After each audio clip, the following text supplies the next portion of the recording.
Hi అండి, ఎలా ఉన్నారు? మేము బాగున్నాము. మీరు బాగున్నారా? ఈ రోజు నా స్టైల్లో దోసకాయ పచ్చడి ఎలా చేయాలో చూపిస్తాను చూడండి.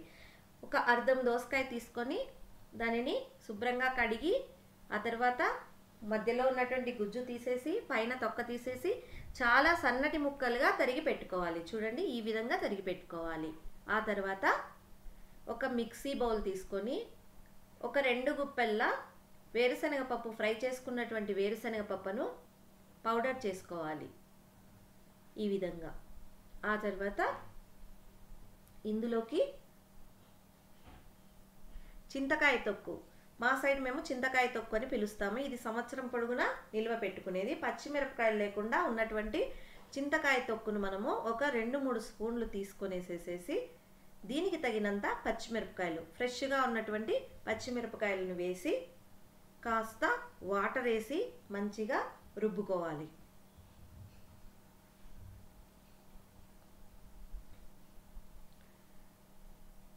ఈ విధంగా రుబ్బుకున్నటువంటి చింతకాయ తొక్కులోకి మనము ఇందాక కట్ చేసి పెట్టుకున్నాం కదండి దోసకాయ ముక్కలు, అందులో నుంచి 2 గుప్పెలను తీసుకొని మెత్తని పేస్ట్గా రుబ్బేసుకోవాలి.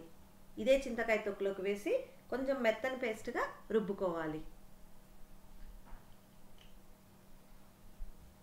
చూడండి, ఈ విధంగా వస్తుంది. తర్వాత మిగిలినటువంటి దోసకాయ ముక్కలను ఇందులోకి వేసి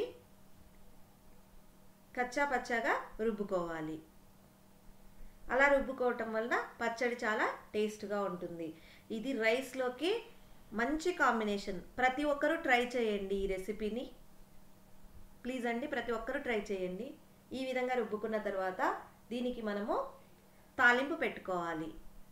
ఒక కడాయి తీసుకొనేసి అందులోనికి తగినంత ఆయిల్ను వేసుకొని ఆయిల్ మంచిగా హీట్ ఎక్కిన తర్వాత ఆవాలు,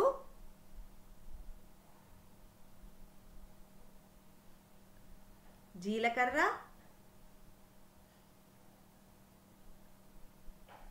శనగపప్పు 1 స్పూను, మినపప్పు 1 స్పూను,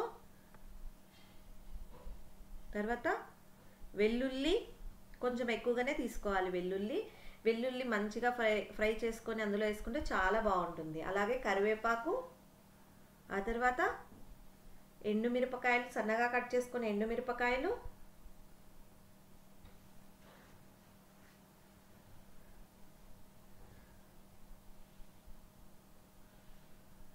ఈ విధంగా మంచిగా ఫ్రై చేసుకొని ఇవి వెల్లుల్లి వచ్చేసేసి మంచిగా గోల్డెన్ బ్రౌన్ వచ్చే వరకు ఫ్రై చేసుకోవాలి. అప్పుడే పచ్చడికి రుచి వస్తుంది.